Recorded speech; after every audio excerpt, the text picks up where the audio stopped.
Dans cette vidéo, je vais te donner 5 conseils à prendre en compte avant de créer ton site internet. Un site web réussi, ce n'est pas simplement un joli site avec un beau design.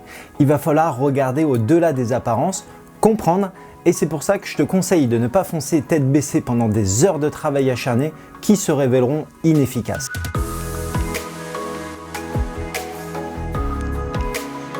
Je m'appelle Christophe et j'aide les entrepreneurs à développer leur business en ligne grâce à leur site internet. Le premier conseil que je peux te donner, c'est de bien définir l'objectif de ton site web. Comme tu le sais, il existe plusieurs types de sites et c'est ce qu'on va voir maintenant. Par exemple, on a un site de type e-commerce. Donc là, tu vas pouvoir créer une boutique en ligne pour vendre tes produits et en percevoir les paiements directement sur ton site. Ensuite, on a un site de type informatif ou vitrine. Alors généralement, celui-ci, on retrouve les informations de ton entreprise, comme tes produits, tes services, tes horaires d'ouverture ou encore ta localisation. Ensuite, on peut avoir un site de type vente de services ou de réservation.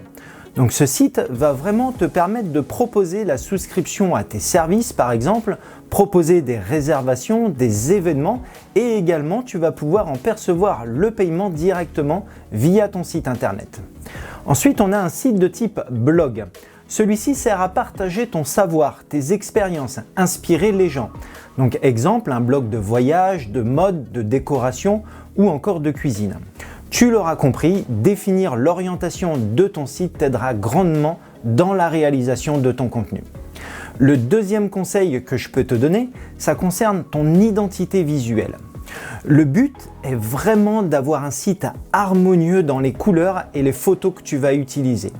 Plus ton image est cohérente entre les différents supports que tu vas utiliser, site internet, tes réseaux sociaux ou alors même des supports d'impression, plus ta marque sera reconnaissable et mémorable.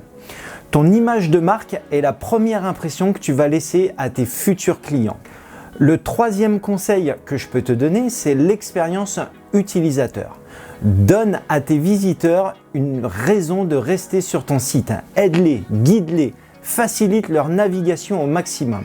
Si ce n'est pas clair pour eux, s'ils ne trouvent pas ce qu'ils cherchent sur ton site, ils n'hésiteront pas à quitter ton site web.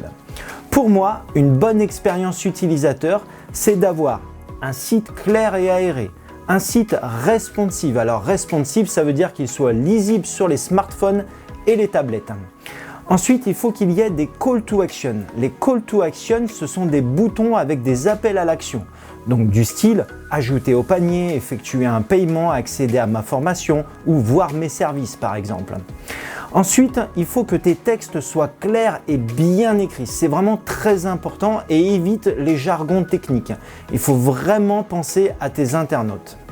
Le quatrième conseil que je peux te donner, c'est qu'il va falloir inspirer confiance aux utilisateurs. Donc, pour passer à l'action, tes visiteurs ont besoin de se sentir en confiance. Moi, voici ce que je te recommande pour les rassurer. D'abord, il faut que ton site soit sécurisé.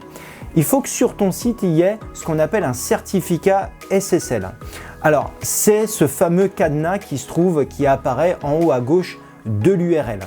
Si tu perçois d'ailleurs des paiements via ton site, sache que ce certificat est obligatoire pour crypter les données sensibles échangées entre ton serveur et ta banque. Ensuite, il faut que tu aies des conditions générales de vente claires. Les informations comme les conditions de retour, de remboursement, d'échange, les coordonnées du service client doivent être facilement accessibles par le visiteur.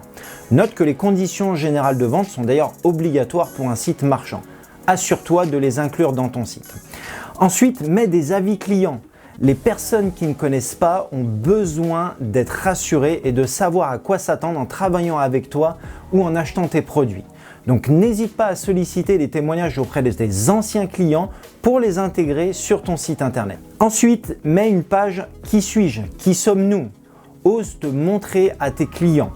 Qui est la personne qui se cache derrière ce projet? Je te conseille de mettre une photo professionnelle de toi. Je pense qu'il faut vraiment humaniser ton site internet. Ceci aidera tes visiteurs à se sentir en confiance.